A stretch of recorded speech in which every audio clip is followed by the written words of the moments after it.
Now, here's the hosts of Top Story, Kelly Klass and Jill Skeen. Well, good morning and welcome to Top Story, 7360300. Always the number to call, and welcome, Jill. Thanks, Cal. Same to you. Here Did you have it a nice is. weekend? It was a wonderful weekend. Was it? Went a little fast. It went a little fast. How about that rain? How about that wind? Yeah, the wind, too. We well, started- see, I don't notice the wind as much as you do, but I notice the rain. Well, we were wondering driving around yesterday, roads are starting to flood. I thought, oh no, is this going to be another flood of the sewer system? I was thinking that too, yeah. We drove by Stukenholtz, and since that wasn't a swimming pool yet, we figured we were safe. Well, because last time the whole lot was just a swimming pool. Right. The difference is that then there was water in the ditches, so they didn't have as much room to carry the overflow. Yeah, so now the water is out, so the ditches were completely able to carry the overflow. I don't know how much we got. I was just thinking it would have been nice to have snow. My wife kept saying that too. I wish it was snow. And See, Connie and I are so much alike. You actually do the show with your wife. And I kept saying, well, wait until after December 31st, because I don't want to have to dig out to get to work, you know? No. So anyway, kind of on that same note, a lot of people have been asking, what's going to happen? Yes. What's going to happen to Top Story? What's going to happen happen to the show? What's going to happen this? What's going to happen that? The show will continue. The show will continue. It will just continue without me or Jill. That's right.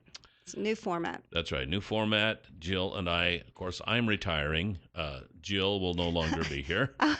Jill is retiring too, I guess. Retirement.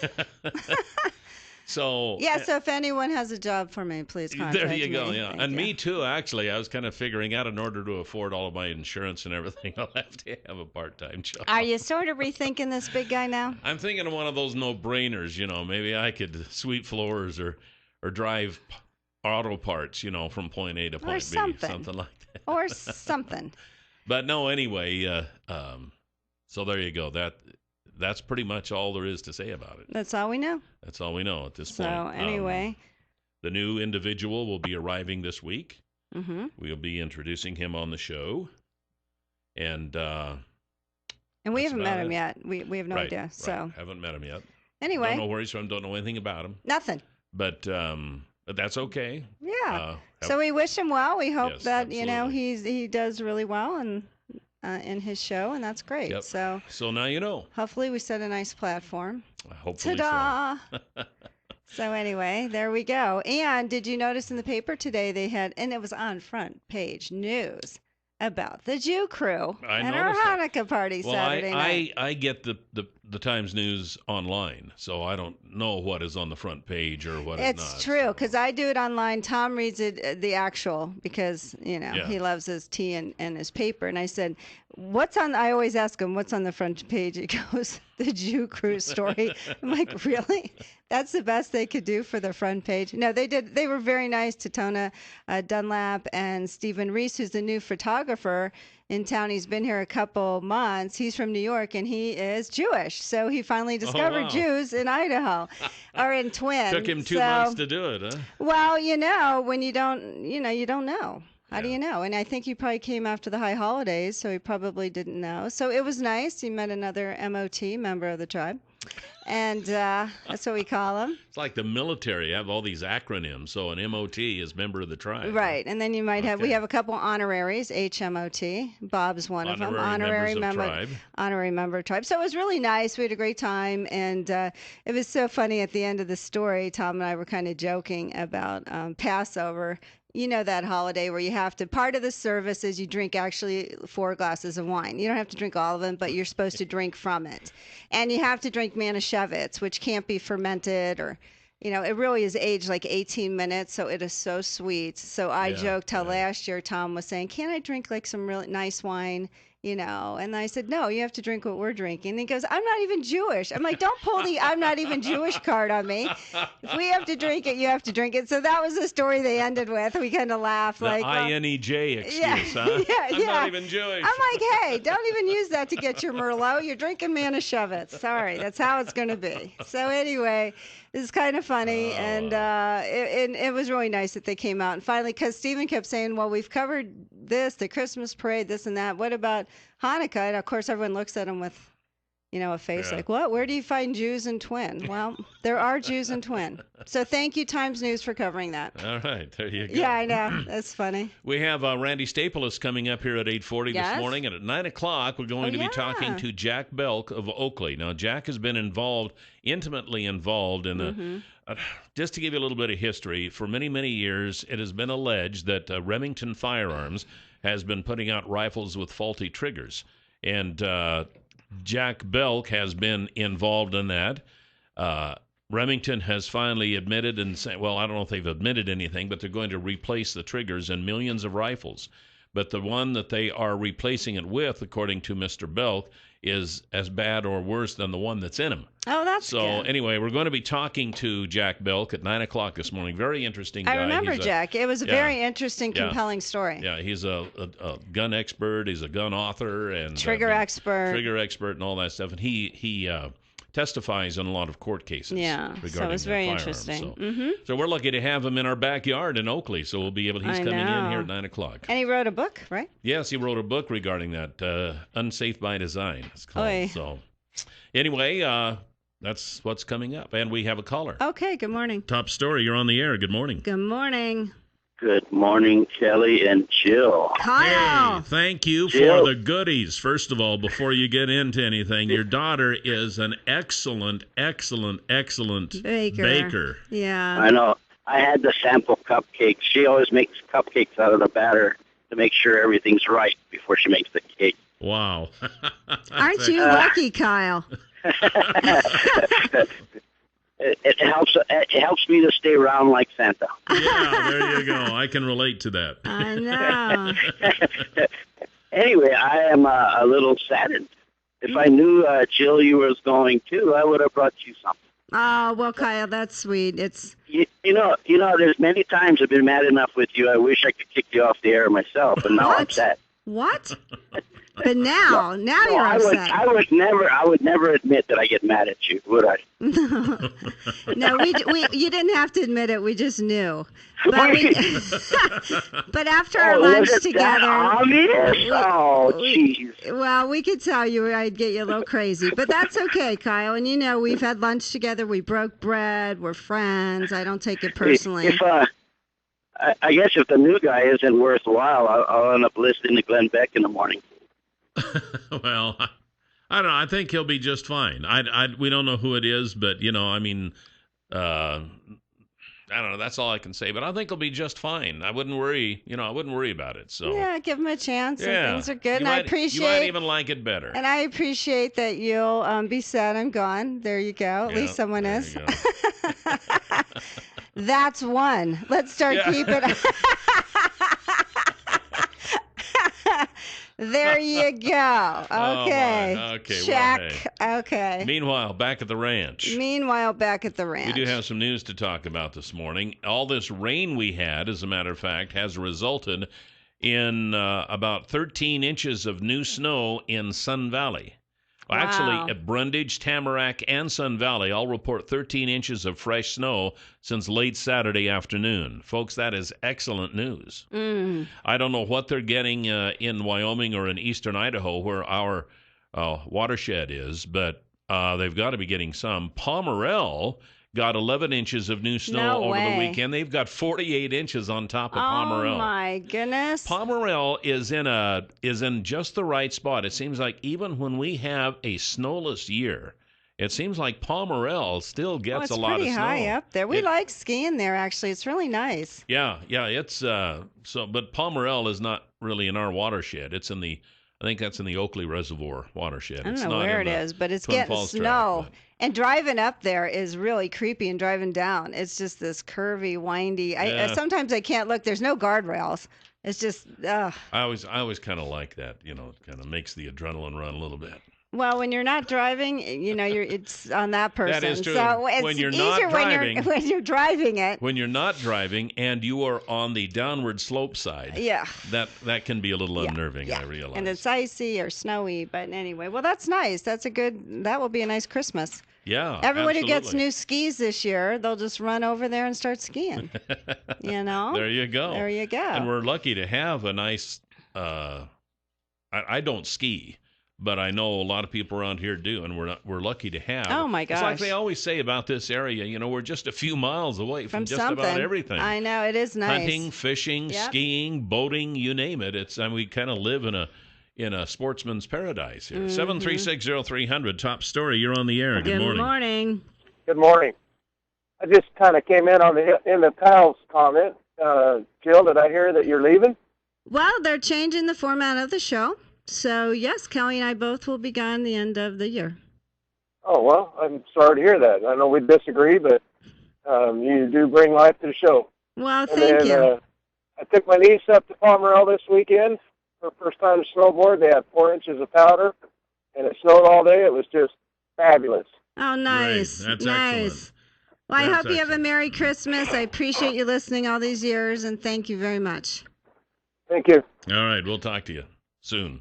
Okay, yes. All right, there you go. Let's see. My papers are kind of in a disarray this morning. So Wait, I'm sorry. Kelly, that's like every day. If I had a dime for every time you go, where's that story? Where's that story? Well, I would be a very wealthy woman. Well, kind of since we're on the weather thing and the snow thing, you might want to know that a storm bearing strong winds, torrential rain, snow, thunderstorms, and fog will converge on the Northeast and the Midwest on Christmas Eve and will likely create major travel delays, both on the roads and at airports. Oh, no. So if you are traveling east of here for Christmas, you will want to keep that in mind. The early stages of travel problems from patchy rain and fog will develop on Tuesday. Oh, no. The most widespread travel disruptions and the worst weather conditions in terms of windswept rain and travel impairing snow will be centered on Christmas Eve, of course. Almost like on cue, huh? It was like on Thanksgiving. Yes. Yes. That's true. That's right. I know. I don't know. Mother Nature is. What about south? Upset, anything south or just east? It didn't say. That apparently the Northeast is where it's going to be centering. And so either that or they're just reporting on the Northeast because that's the only part of the country that matters. I don't know. But anyway. Well, it's like they can get 3 inches of snow in New York, and it's everybody's headline. We can get a foot of snow here, and you don't hear it anyway, and nobody cares. I would like to see if we got a foot of snow. I've lived here, 11 years? I've never seen a foot of snow out here, but I did see 13 inches in Boston, April 1st. So, I mean, there is a difference. April Fools, huh? It was. We'll be right back on Top Story. Well, we're back. 7360300 was the number to call here this morning on Top Story. And, the weather's been kind of cooling off a little bit. Temperature-wise, it's not bad right now at 38, but we've had a lot of rain and stuff. It's just kind of been one of those stay in the house type of weekends. Oh, how bad was this weekend? Constant rain and wind. Yeah, I know. You didn't really want to do much outside. No. You wanted to stay inside and keep the fire going in the wood-burning stove. Well, in order to do that, you have to have firewood. And in order to have firewood, you got to have a reliable chainsaw. That's right, I know baby. It only took me 5 minutes to get to that point, but I finally got there. And the folks at Clearwater Power Equipment in Twin Falls have the Husqvarna and Echo chainsaws. They have the sales, they have the service, they have the knowledge. They can help you with any questions you might have. They can keep you running with that new chainsaw. And with Christmas coming up, ladies, this would be a perfect opportunity to get your man a new chainsaw. Do you just go out of your way to be a dinosaur? Seriously. Out of your way to be a dinosaur. If we took a poll. I hope she wants a chainsaw. Yeah, and use it. No. If we took a poll. Cuts her own firewood. As to how many men and how many women wanted a chainsaw. Sakes. It's like we're in the 1950s on this show, for goodness sakes. I'm pretty sure that there would be many more men than women who want chainsaws. Man, but, who cares? Hey, Anyone if a woman can wants use a new chainsaw, they've got them at Clearwater Power Equipment. They will sell a woman one just as fast as a man. Yes. So there you go. See? Thank you. 252 Washington Street, where General Building Supply used to be. 734-7767 is the number to call. That's how that works. We have some, I don't know, I kind of hesitate to read the headlines. I kind of wanted to read the headlines, to kind of get everybody in a good mood. And then I looked at the headlines here, and I thought, whoa, I don't know about this. The headlines today, man dressed as Santa shoots two at the Detroit gas station. Man dressed as Elf charged with DWI. That was the one I saw, and there was a picture of the elf trying to walk the line. Thief steals 7 packages with Christmas presents for teen boy with autism off of family's porch. Welcome to Christmas. I know. Wow. Wait, did he steal the 7 for a teen boy with autism, or the Christmas presents were for the teen boy with autism? Yes. Yes. It was, or was he trying to be nice to steal them for a teen boy? No, that was a poorly written headline. It says thief steals 7 packages with Christmas presents for teen boy with autism off a family porch. I will admit you could read it both ways. The headline is not written that well, but since we don't have journalists anymore, we just have reporters. You know, I don't know we're lucky to have had it that well. Anyway, so Merry Christmas. But you know what? I have to think, like, how many people, honestly, when you see the expectations, I almost feel badly for people. You see even for Thanksgiving, you see the expectation, these TV commercials. You've got the perfect turkey. You have the perfect ham. You have the perfect family around the perfect table with the perfect gift. And, you know, and if you don't have that, it might be quite depressing. That's why a lot of people have trouble over the holidays. But if you look at any commercial or any movie, it's always the perfect family, Christmas, whatever. Yeah, I know. It's not like Uncle Bob drinking too much and telling you what he thinks. You know what I mean? I mean, there's a lot of dysfunction out there, but the expectations are so high. I wonder how, I don't know. It must be disappointing for people. Well, you always hear, and I hate to be depressing, but you always hear we just read those headlines. You can only go up from there. But just as far as families getting together, I mean, there are a lot of families that just don't get along that well. I know it. What's our number? 7360300. Oh, now you've forgotten the number too? Top story. You're on the air. Good morning. Good morning. Let's do something that's a little more uplifting. Please. This morning on our local news, a young teenager took on Santa Claus, and she got a bunch of presents and went around to families in her neighborhood that was needy and took them Christmas gifts and caroled at the door.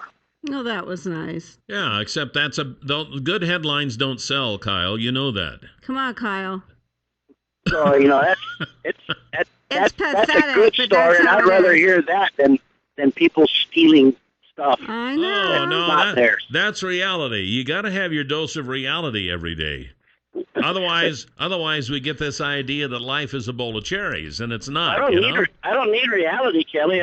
I wake up and go to work every day. I know. It's like, can't I have a little thing that's called not reality? Can't I live my own little world for a while? I don't know. I agree. I mean, I would love to hear more good stories out of the holidays. I really would. So. Well, you know. And why can't we all try? This is only Monday, so we still have Tuesday and Wednesday yet. Top story. You're on the air. Good morning. Good morning. Good morning. I'm not interested in reality, Kelly, because I have you. Have a Merry Christmas. A Happy Hanukkah, Jill. Hey, Bob, did you hear us talk? He hangs up way too quickly. That was our HMOT. Yes, that was. Our honorary member of the tribe, but he didn't let me say that. I don't know if he even heard me say that. Bob. Anyway, we'll be back. He doesn't need reality. He has me. I don't know. Should I take that as a compliment or not? I don't think so. I don't think so. We'll be right back. 7360300 is the number to call here this morning on Top Story. We have Randy Staples coming up here shortly. Then at 9 o'clock, we're going to be talking Remington triggers with Jack Belk. Going to be an interest. If you own a rifle, you will want to listen to this because it has information that you will probably need. Hey, speaking of that, they have guns at Canyon Pond. Wow. They do. They got lots of them. They've got pawn store stuff at Canyon Pond. They got pawn store stuff. They're a pawn shop. Yeah. Not only are they the newest pawn shop in Twin Falls, they are the cleanest pawn shop in Twin Falls. Mm-hmm. And that's important because when you go in, you don't have to worry about getting stuff on you, on your clothing. And they've got gold, and they've got watches, they got rings, camping equipment, they had cooking equipment, they had all sorts of stuff, things that I was shocked were at a pawn store because, of course, I've never been in one before. They have boots, they have all sorts of things. You got to check it out. They had kayaks. They had amazing electric stuff. Electric guitar, which was really cool because it was a vintage one. Yes. Not those new ones. It was a vintage not one. Not the new plastic stuff. That was they really had the cool. Old vintage, real McCoy. It was stuff. heavy. It was awesome. That's so you right. got to go check it out, especially for the holidays. Yep, and that's at Canyon Pond. They're on Shoshone Street, right across from Will's Toyota, 3rd Avenue South, right on the corner where Vickers Western Store used to be. You just can't miss them. Mm-hmm. Well, here's something you might be interested in knowing. Fast food is already blamed, of course, for all sorts of health problems, obesity, bad skin, pregnancy, all that kind of stuff. Oh, stop. And now a new study has found that it could actually slow down the brain. According to research. How much fast food do you eat? Just check it. Okay, go on. What? Yeah, right. I'm sorry. What did you say? What? Wait, huh? According to research, children who eat the most fast food are found to have poorer scores in tests for math, science, and reading. One theory suggested by researchers is that a lack of iron, which is associated with fast food, leads to a slowing in development of certain processes in the brain.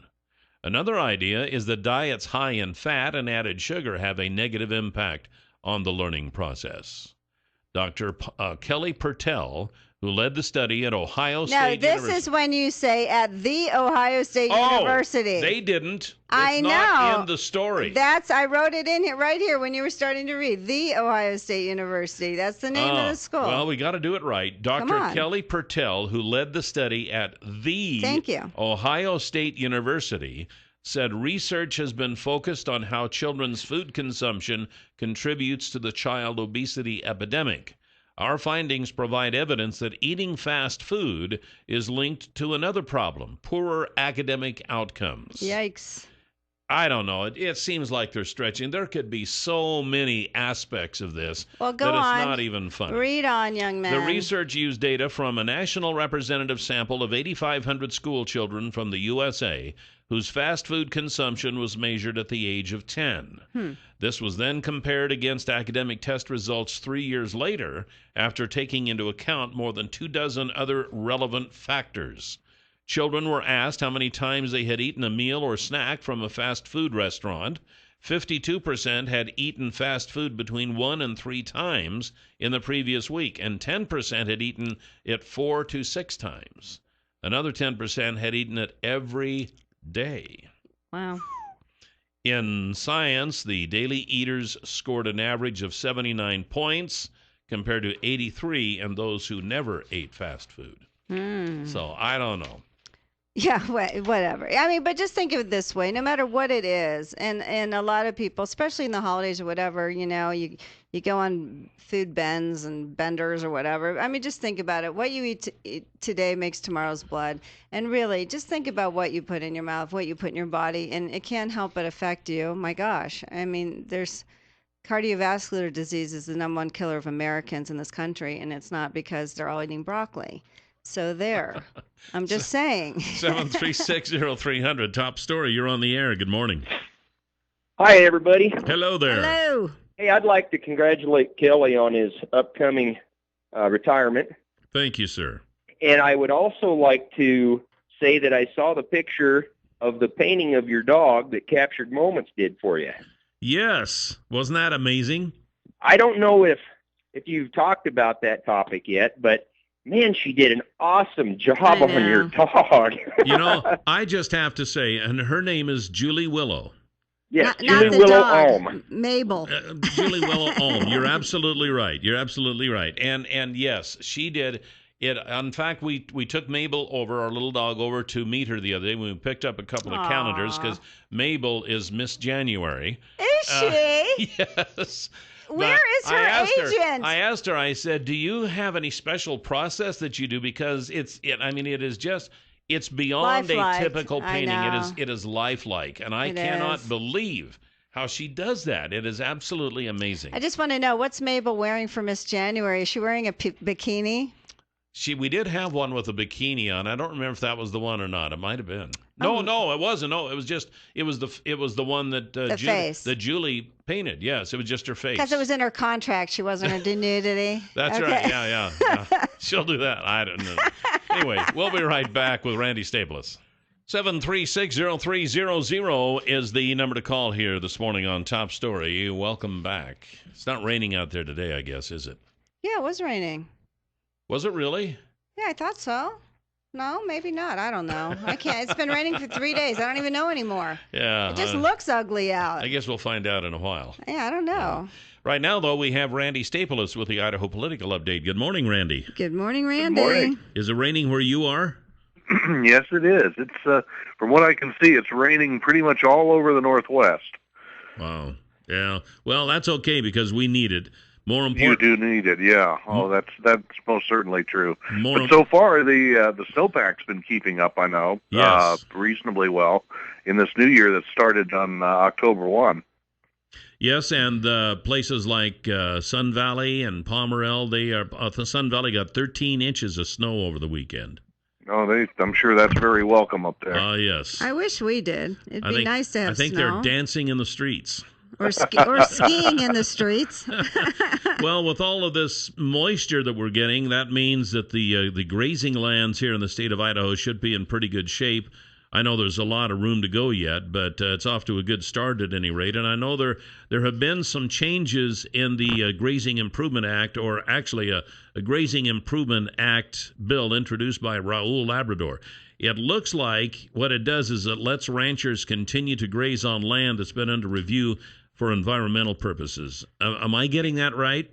Well, it does that to a degree. One of the main things that it does is to increase from 10 to 20 years the period in which a lease can be held. And the deal has been that every 10 years, then you'd have to reapply, which generally that's kind of pro forma. But then you also have to do some kind of an environmental assessment that fits within the law, and there's a fair amount of effort involved with that.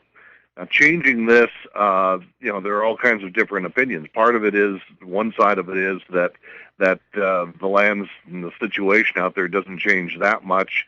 A lot of them get reviewed and get renewed anyway. So why not, extend the period and allow for a little bit less paperwork and a little bit less work that way? The other side is that it might allow for more degradation, that it might allow for less review and less oversight of what's going on the land. So it kind of depends on where you sit. But yeah, there's that. Has just been pushed through by Raul Labrador, and for ranchers, for a lot of ranchers, a fairly significant piece of legislation. Now, is this a done deal, or has it just been introduced? My understanding was that it was one of the items attached to the continuing resolution. Okay. It was attached to the Cronut. Here's the difference between Congress and the way the Idaho legislature works. And this is an instance where I think the Idaho legislature's rules have it much more right. In the Idaho legislature, if you have a piece of legislation, it can only be about that one subject. That's all it can be. And if something is irrelevant to that subject, it can legislation can be held invalid. And the same thing is true with initiatives. Well, wouldn't that be nice in Washington? In Congress, you have Christmas trees coming up, right. and the continuing resolution that they passed was a classic Christmas tree.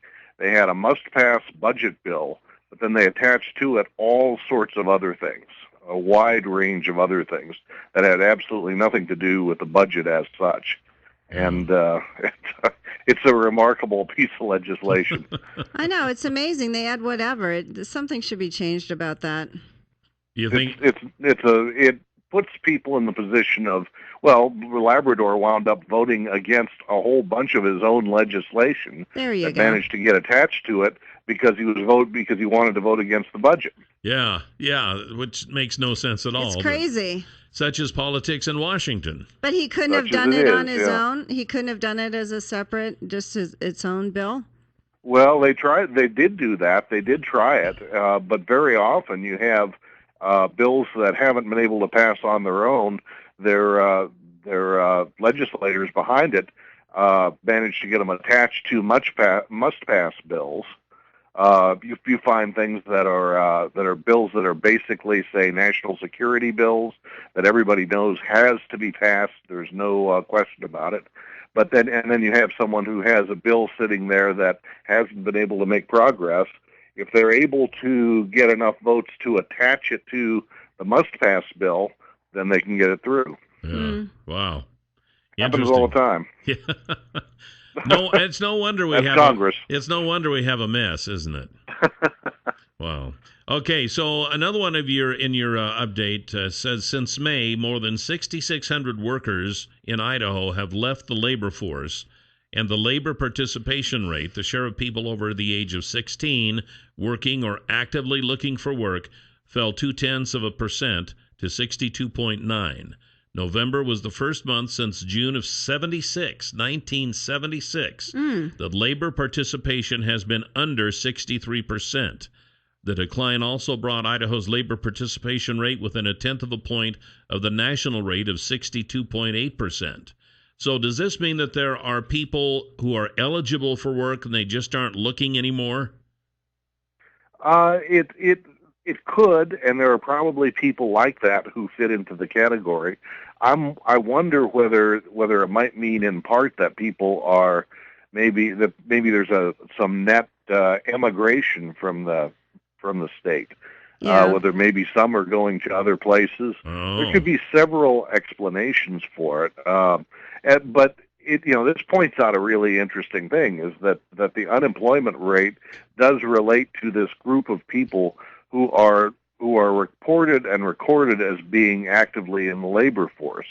And that's kind of a slippery number to deal with. Over in Oregon, for example, there's an unemployment rate that looks much higher. It's at 7%. It's been stubbornly at 7% for a long time now. And that makes it look as though the Oregon unemployment picture is really pretty bad. But in fact, the job growth in Oregon has been going gangbusters. They've been breaking all kinds of records. It's been something like 20 years since they added as many jobs as they did last month. There don't seem to be that many people out of work in Oregon the same way it is in Idaho. And yet you have that high unemployment rate. So it really kind of depends on what group of people that you're measuring. But then it's interesting because when you talk to employers in the Magic Valley, like I said, I have a business networking group, no one can find anyone really qualified to work, or someone who can pass a drug test or can, use a measuring tape. I mean, you hear the frustration everywhere from employers. There's no one, they can't fill the jobs. And we have the Department of Labor coming on. I think last time she was on, she said like 900 jobs they can't fill. Yeah. Like, most people what's just going can't on? even pass the drug test. I mean, they're just unemployable, I think. But, I mean, this seems to be an interesting situation. And there probably needs to be, I suppose, that if the Idaho legislature were going to look at some of the things that it could do to help out in the economy, one of the things that it might look at really hard is this group of unemployables, many of whom would like to find work, but for one reason or another, and some of it may have, in some cases it may be their own fault, and in other cases maybe not. They're in a position where they can't. They don't qualify for the various kinds of work that are out there, and maybe there's some kind of either training or some kind of help that might be gotten that could kind of get them up to speed, and that could be something that could help them and help the employers. Yeah. I was wondering too, does every state figure their unemployment rate the same, or can each state come up with their own method of calculating that? Well, the basic rules are pretty much standard because they all report to the Federal Department of Labor, which comes up with the national unemployment rate. So there has to be some there are some basic rules that apply to all, but within that there's some difference in exactly how they get the figures, arrive at them, and you see some different kinds of things going on in the different states. I watch particularly closely the three Northwest states, Idaho, Oregon, and Washington, and they have very different situations going on in the way that they arrive at some of those numbers. It's not as straightforward as probably it ought to be. From your update, the federal government has scaled back its income estimates for the April through June quarter, dropping Idaho's increase from 2.5% to 2%, and the national growth rate in the second quarter from 1.5% to 1.2%. Investment earnings at Idaho posted the strongest performance during the third quarter, rising 1% from the second quarter on an annualized basis to rank fourth among the states. Idaho's stronger investment earnings were not enough to offset a marginal growth in wages, weak business profits, and a decline in farm earnings, which makes me wonder, is Idaho not doing as well as some of our state officials would like us to believe? It's a mixed bag. I mean, you look at Idaho's figures overall, and some of them are up and some of them are down, and it's been this way for most of the year. It kind of depends, once again, on exactly which numbers you pick out, which numbers you choose to measure in a given case. And it's a little bit like with polls.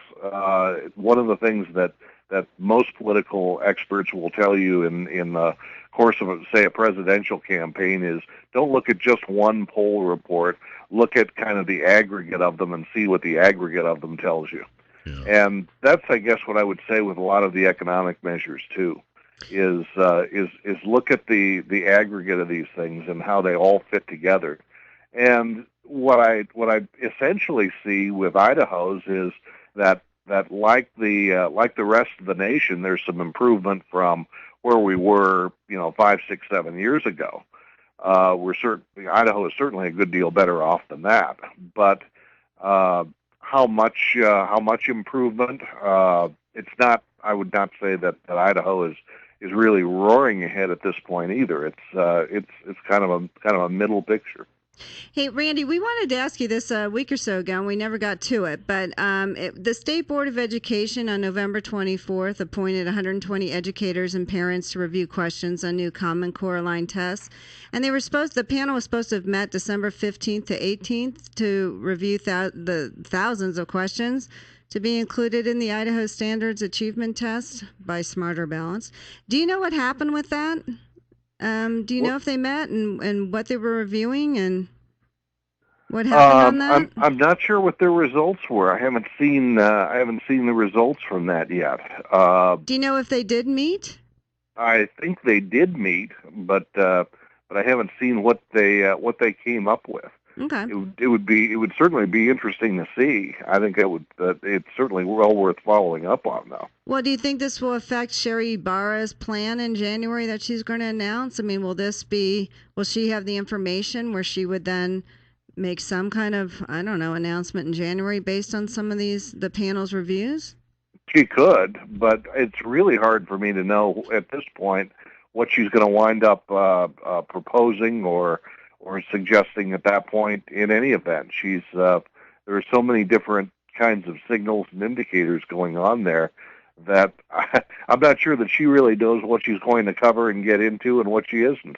Yeah. That's probably fair. We are just about out of time, but this was news to me. I guess I didn't realize that they were having some labor problems on the West Coast, which is affecting our exports from farmers and such and other businesses here in Idaho.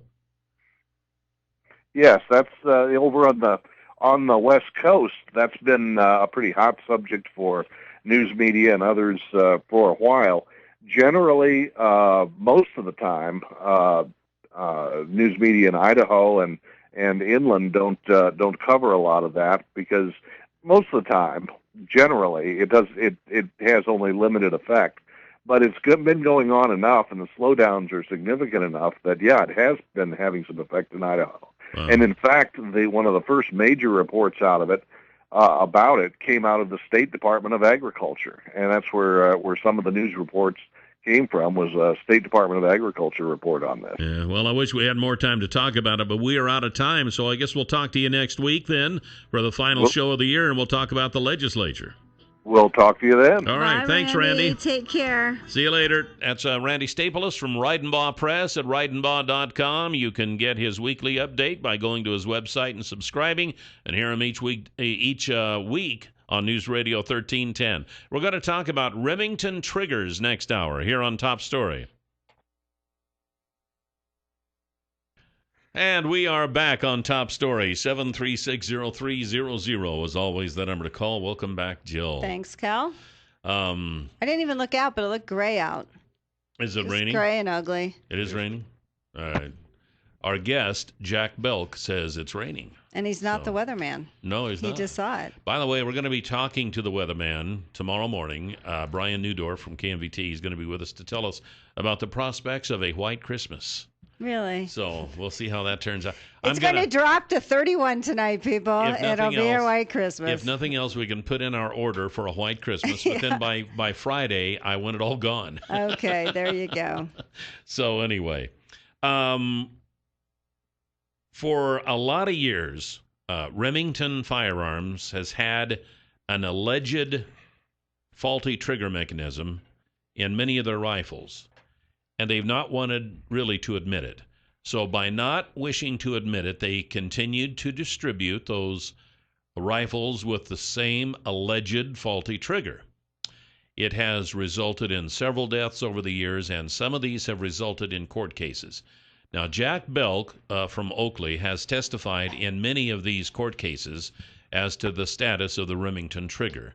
They have finally decided to replace these alleged faulty triggers, but Jack contends that these triggers that they are replacing them with have their own problems.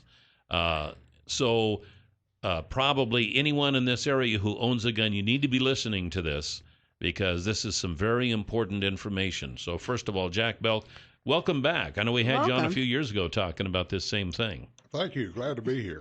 So, Jack, why don't you give us a little bit of your background so people can know why, what your credentials are, and if you know anything about guns at all, I started when I was about 8 years old. That's all I wanted to learn was guns, and I've been at it ever since. And you're a gunsmither, or what? I'm a gunsmith. I'm a gun maker. I'm a gun designer. I'm an expert witness in firearms. I'm an advisor to attorneys and hunters and people all over the world. I love to talk about guns. Yeah, he does. I've been with him before. So when did you first realize there was a problem with this? 1969. Just after I got out of gunsmith school, I had a customer that his father-in-law shot himself in the knee with a .222 Remington on a turkey hunt. Wow. Yeah, that was painful enough, I'm sure. But I figured out why it happened and devised a way to repair it and told Remington about it.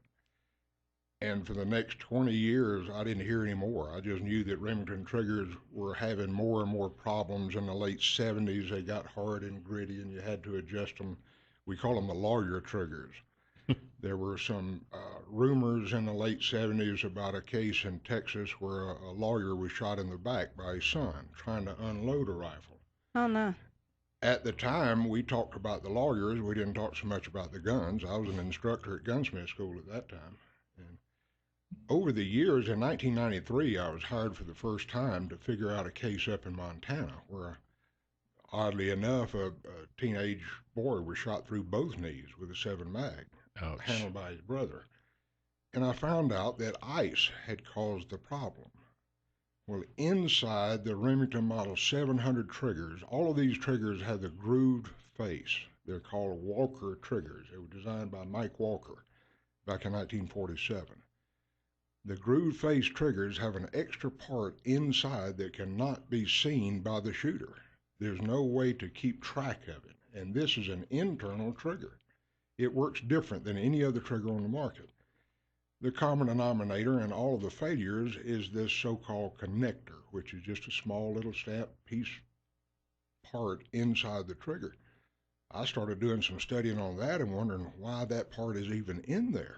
It doesn't do anything. It doesn't do what the patent says. The patent language says what that part is supposed to do. It can't do that, so why is it there? So, Jack, on the first one that you saw in 1969 when you first came out of gunsmith school, did you see this part? Is this what you wondered and said, Why is this a problem? And when you didn't hear back from Remington, did you assume they were fixing it? I assume they had already fixed it. The connector itself has been made in several different conformations. And the first one I saw was the very early one that allowed the connector to become displaced in one certain way, which is what happened with the turkey hunter in Florida. But I found out that this connector can become displaced in other ways. In fact, in the late 70s, they did a survey of one warehouse in Texas and found that 53% of hundreds of rifles would fail with one certain test. Put the safety on, pull the trigger, take the safety off, the gun would fire. 53% of them brand new in the box. It would fire when you turn the safety off. That's right. It turned the safety into the trigger. Yeah, wow. Internally. Well, Remington for many, many years has been extremely successful in keeping this secret. Just did not, any court case was automatically sealed. There was gag orders in place, protective orders in place. Any documents that I received for the last 21 years have been under protective order. But in August 23rd, 2000, Gus Barber, age 9, was on a deer hunt with his parents, and his mother was trying to unload a Model 700 Remington made before 1982 that required the safety to be removed or placed in the off position before the bolt handle would open. When she tried to open the bolt handle and couldn't, she took the safety off, the rifle fired. It went through a horse trailer, deflected twice, ricocheted once, and caught Gus Barber just under the ribs and killed him. Oh, my goodness. His father swore that he would get to the bottom of it. Rich Barber has done that. Rich Barber in Manhattan, Montana, has gotten to the bottom of the Remington problem. He has gathered more confidential documents than Remington Youth even owned. He has refused to be paid off. He will not settle with them. He said, we're going to fix it. Has Remington settled all these cases and they've been sealed, or have they actually gone to court? Or did they just settle them so no one can talk about it? There's been a lot of them settled. We really don't know how many because that record is sealed. There's been some that go to court. They win their share of them. In the late 70s, Remington Arms, in conjunction with other firearms manufacturers, started the National Shooting Sports Foundation. The National Shooting Sports Foundation published the 10 Commandments of gun safety. First rule, never point at anything you don't intend to shoot.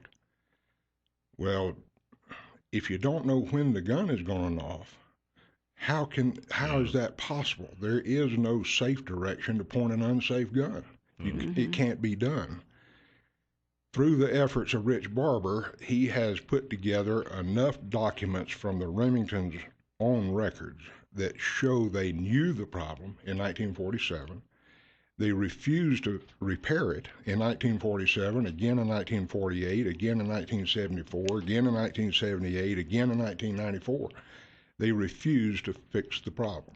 How hard is it to fix it? Because admitting that they had a problem would open up all kinds of liability issues, I'm sure. Is that why? Why?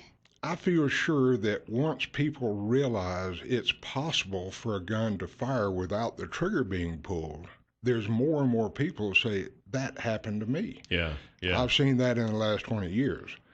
Once a problem is known, then it can be repaired. But if you keep it secret, I say in my book several different times, those that most need to know are the least likely to listen. Right. I can go right now to a gunsmith and say, you really need to read this. There's information here. And he said, I know all about it and there's nothing wrong. Wow. Why would they? Okay, we got a caller. Let's take that. Top story. You're on the air with Jack Belk. Good morning. Hi, good morning. I've heard you before. And something on the news the other day about this same rifle. I didn't catch all the news about it, but they're doing something about it now. Yeah, that's kind of the crux of this deal. They say they are. Yeah, December the 5th, a judge in St. Louis signed a preliminary order that allows Remington to recall. They do not like the word recall, and I'm sorry I used that. they like to advise customers there is a replacement available, a new trigger called the X-Mark Pro.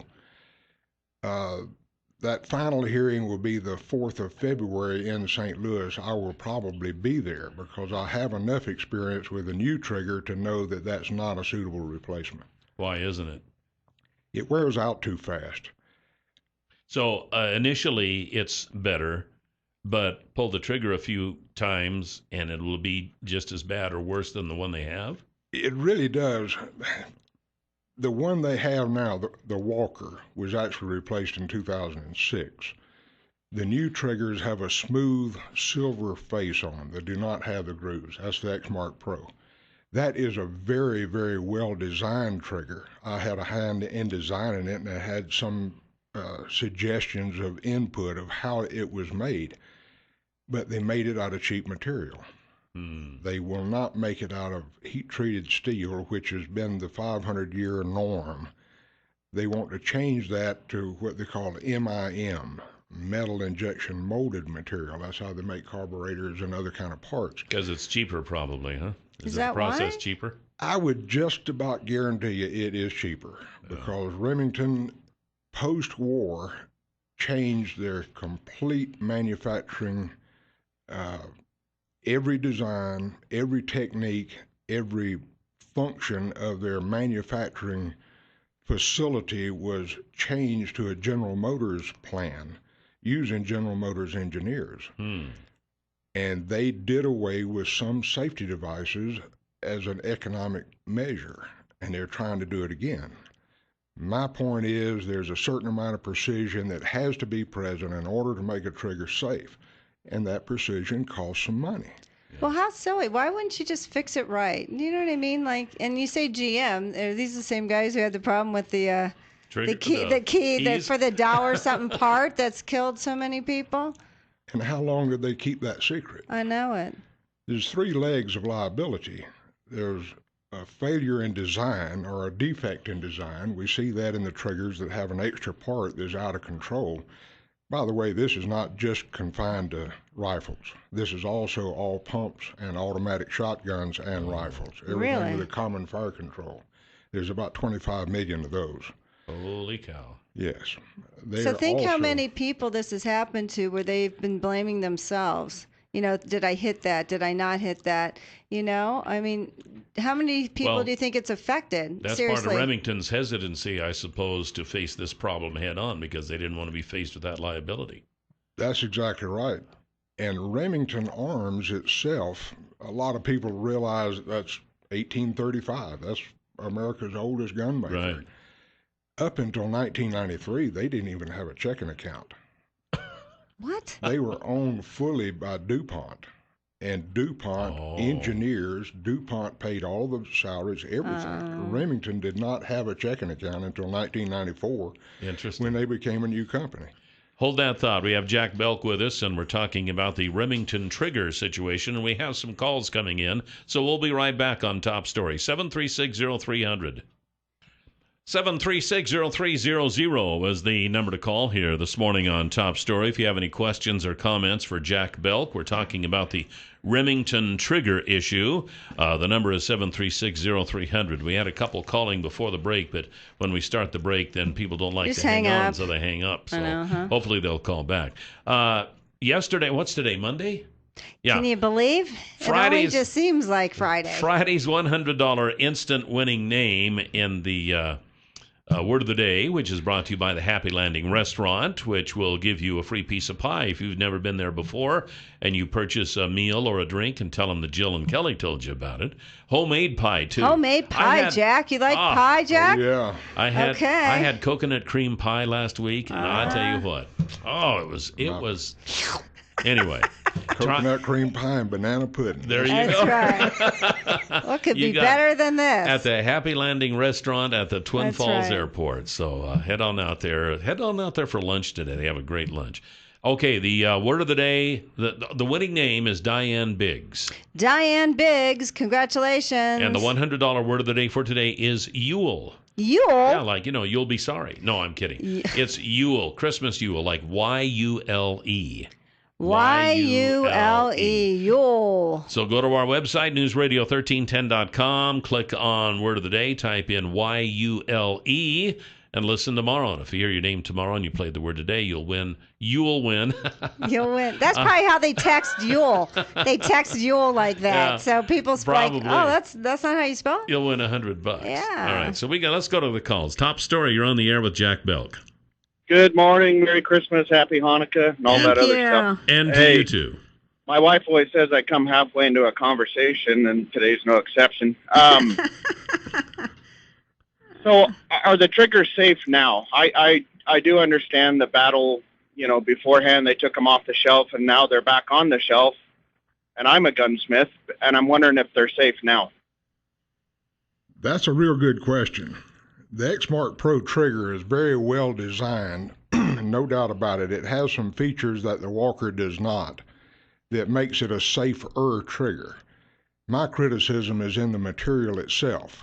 They have made the trigger piece, we're looking at a trigger assembly here with a housing and sear and other parts in it, and also a trigger piece. They've made the trigger piece out of MIM, metal injection molded, a lot like the sears are in the Walker trigger. I've been seeing the X-Mark Pro triggers that are flaking off on the edges, which means that material is not cohesive enough, is not strong enough for the application. So my criticism of the X-Mark Pro is in longevity, not in the design. The X-Mark Pro is more likely to mess up 400 or 500 rounds down the road than it is right off the shelf. A Walker can fail at any time. It has an uncertain part inside. Now, have you done tests on this new X-Mark Pro? I did a test just last week for the attorneys that convinced me that I'm on the right track, that it's not lasting as long as it should. Okay, can you tell us what you found out, or are you under a gag order or something? Actually, they're trying to keep them under a gag order. It's not working. For the first time in over 40 years, there is no protective order in place on this case. In fact, it was December the 2nd, 3 days after I published my book with all the secrets, that the judge came out with an order and made it legal. I've never been so relieved in all my life. Yeah, I'll bet.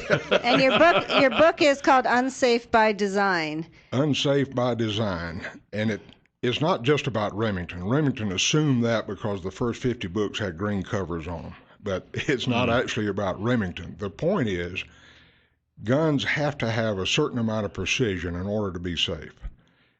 After World War II, Remington Arms deleted some safety features and changed some designs around to make them more economical but less safe.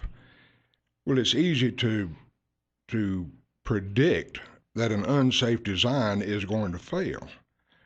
The difference was that they just denied it, said, no, we can't. It's an intermittent failure. There are pieces inside that become dislocated that you can't see, and they just denied it happened. And it has become common knowledge that a gun only fires if the trigger is pulled. That is false. There's at least 30 million rifles and shotguns in the United States that can fire without the trigger being pulled, and about 25 million of them can fire while they're on safe. Wow. Now, back to the test. When you did the test, what did you find out? I found out that in 300 pulls of the trigger, I was seeing more wear than I do on competitive triggers, and other rifles on the market today are showing no wear in 300 rounds. Wow. So a prolific shooter might shoot that many times in a weekend. The attorneys want to try to say that the average life of a rifle is about 35 years because the National Shooting Sports Foundation estimates that about 20 rounds are fired each year out of each rifle. I tell them that average life makes no difference whatsoever. The trigger should be safe as long as a rifle is capable of being loaded and fired. Yeah. The trigger should be the last part to wear out. Because people pass those down from generation to generation. If it's in your family. And we got another break. We'll be right back with Jack Belk. And we're back. 736-0300 is the number to call here on Top Story. We got some calls for Jack Belk, and we'll get to those here in just a second. But I wanted to talk again about Infrared Baron from Farmore of Idaho. They do overflights of your fields in the summertime when you're watering with your pivot and your irrigation systems.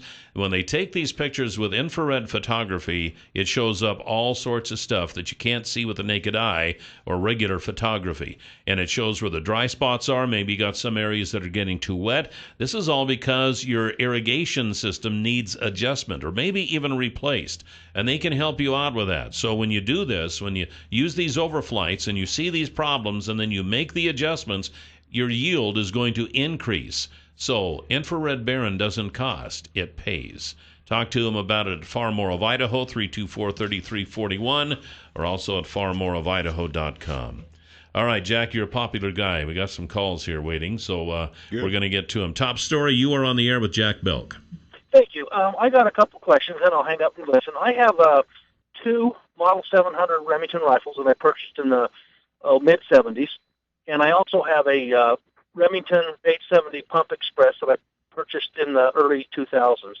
Are their triggers possibly defective, and if so, would it be wise to buy another one, or what could I do? Thank you. Right.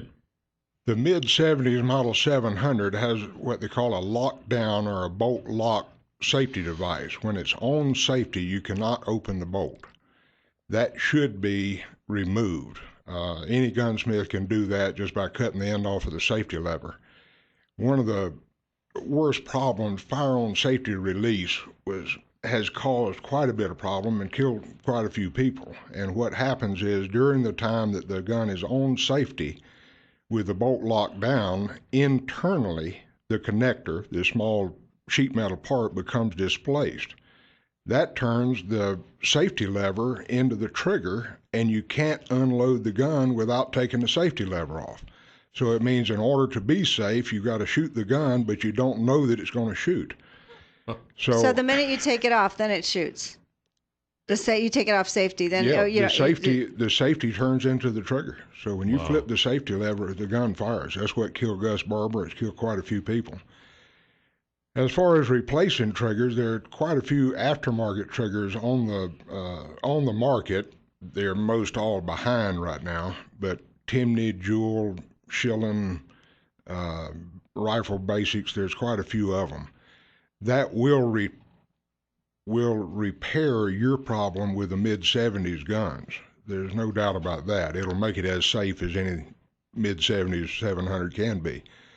As far as the 870 is concerned, that's a Remington Common Fire Control. It was designed by a General Motors engineer back in 1947. They left out one safety feature and put in a sear that is not controlled by the safety. So the safety on that gun keeps you from shooting it, but it does not prevent the gun from shooting it. All it does is stop the trigger from moving. So just be very safe, handle it very safe, try to keep it unlatched, if you know what I mean by that. The action bar lock, just leave the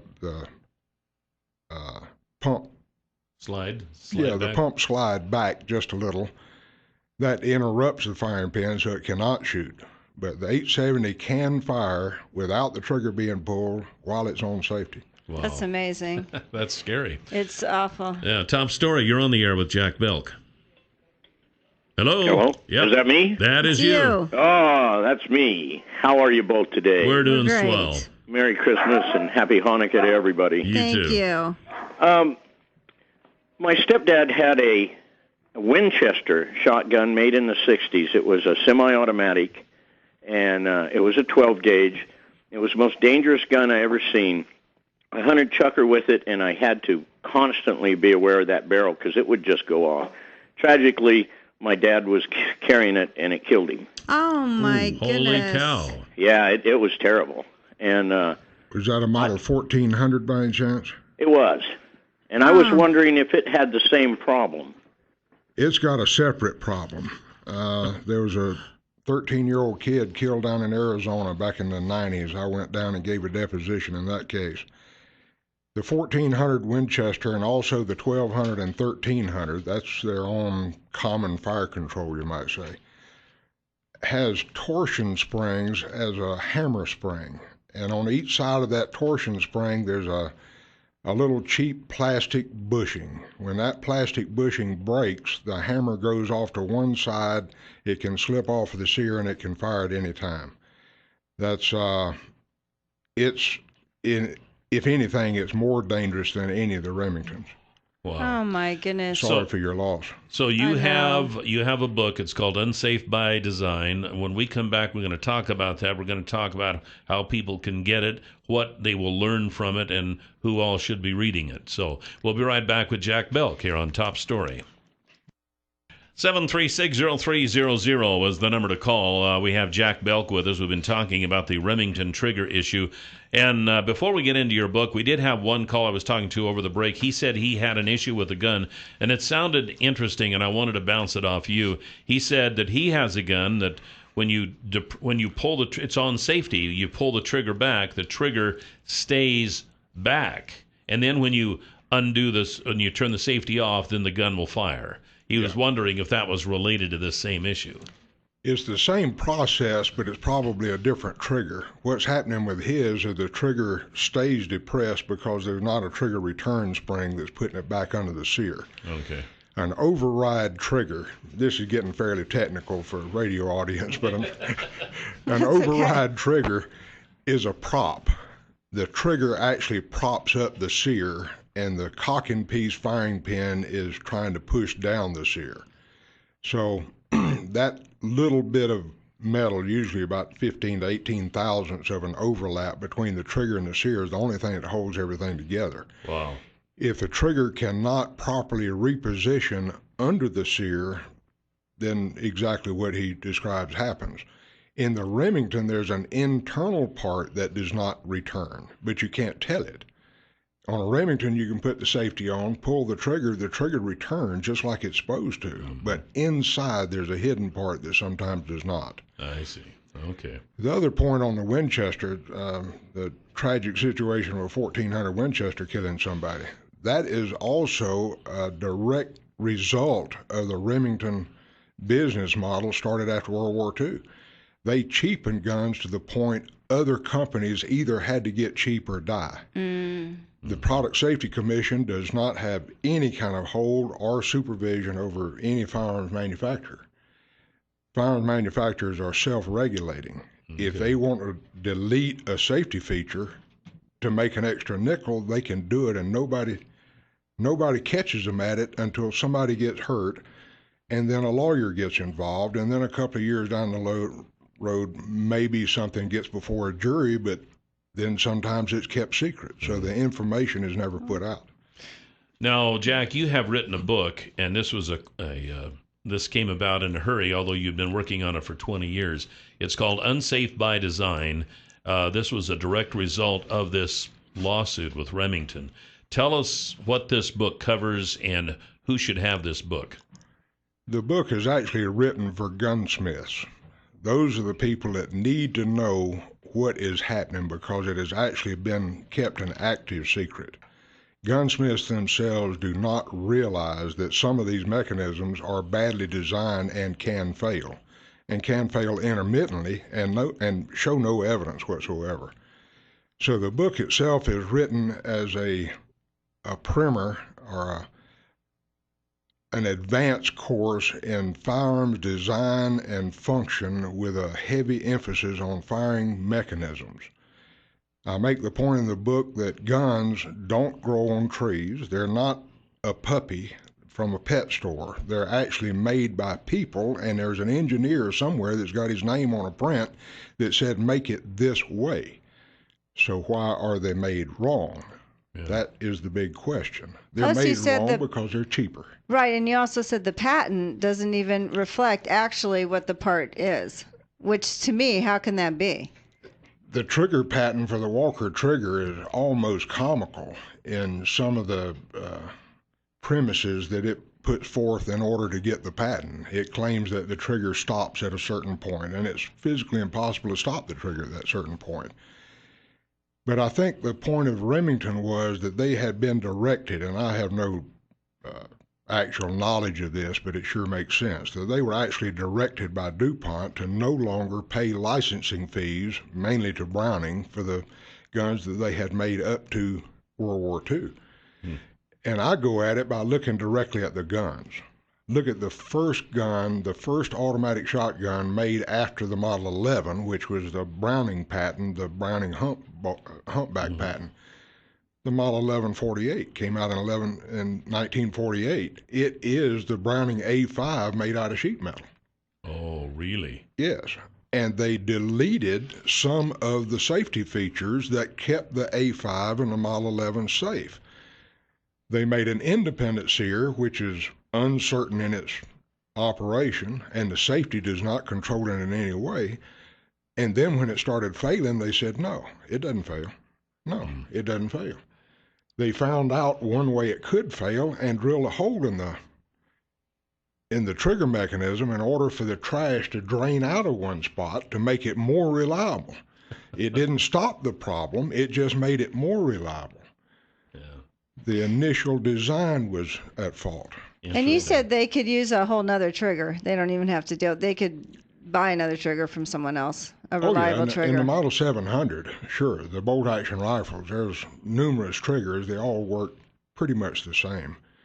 But I think it's unconscionable for a bad trigger to be replaced by another bad trigger. I don't think that should be. Which is what they want to do. Where can they get your book, Jack? We're running out of time. Amazon.com has it, Unsafe by Design. It's also on Kindle, and you get a free Kindle with every book you buy. I'm trying to get the word out. I'll give away books if you just send me your name. I'll do it. I want the word out. It needs to be. How can they get a hold of you? That's tough. Post something on the internet. One of the someone will find you. Okay, there you go. Jack, thank you so much, and thank you for doing the right thing. Honestly, I appreciate it. You can hear the Huckabee Report each weekday at this time, brought to you exclusively by Waddell & Reed, Laura Nelson, Josh Funk, and Steve Stanger, financial advisors, and the number is 736-6563. The Low and Honey loader, we haven't talked about that yet. And it's kind of one of my favorite things to talk about because, you know, it loads all types of manure, liquid, frozen, dry, doesn't care, doesn't matter. And if you have a big feedlot operation, big livestock operation, this is something that you might want to look into. And Pat Hartzell with Stanley and Company can fix it so you can see one of these in operation before you make any determination, or if you want to see how it's built or how it works and talk to the owner, talk to the operator, you know, you can do that. Pat will hook you up. His number is 280-1167. And I have it on good authority that Pat also carries a few contracts around in his rig there, too. So if you decide you want to buy on the spot, and he'll even probably give you the pin that you signed the contract with. So, you know, he's a great guy, and he can handle it when it comes to the Low and Honey loader. So give him a call at 280-1167. Yes. Oh, it looked like you were going to say something. I was waiting for you to finish. Yes. What would you like to say, Kelly Class? Well, I don't know. It's almost Christmas. Are you ready? No, actually, I am. I gave the wife some money. Did you? The wife some money. And I said, well, can actually, you be more of a dinosaur? She asked for some money to finish up Christmas. And I thought, I thought of the alternative. I thought I could be out there running with the wolves, you know, in these different stores, trying to purchase stuff for people. Or I could pay her off. Or I could pay her off. I could just give her what she asks for. She would take care of it. That is she so knows everybody. Annoying. She knows their sizes. She knows their ages and all that kind of stuff. And I didn't even have to go to town. So what actually have you done? That would be worth it at twice the price. What have you actually done? I have gotten my wife some Christmas stocking stuff. Uh-huh. I know, it's amazing. I mean, I'll be sitting there, I'm wrapping packages for Tom's family and this and that. I'm sending out a bunch of Christmas cards, and Tom was like, oh, I sent out a few Christmas, so the holidays were so hard on him. I go, this isn't even my holiday. Hello, I'm up to my neck in wrapping paper. We send out a Christmas letter to a lot of do people. You now? Yeah, we do. I don't don't like those. I like them in a sense, but you know what really bothers me? Just the photo. Write something. I want to know how you're doing. Oh, we didn't have a photo. We just I didn't get a Christmas letter. It's a page and a half. I didn't get one from you. I guess you're not important enough to be on the list. I don't know what to tell you. I can't believe it. What could be in your letter? We'll have to add you for next year. Could you? Yeah. Thank you. All right. Sounds good. Tomorrow we have Brian Newdorf, Steve Millington, and Marge Schmidt from the Department of Labor. I'll have to ask her for some jobs. There you go. And then and Brian is going to give us a weather report on the prospects for a white Christmas. Yeah. So that'll be tomorrow here on Top Story. See you then. Goodbye, Jill. Bye, Cal.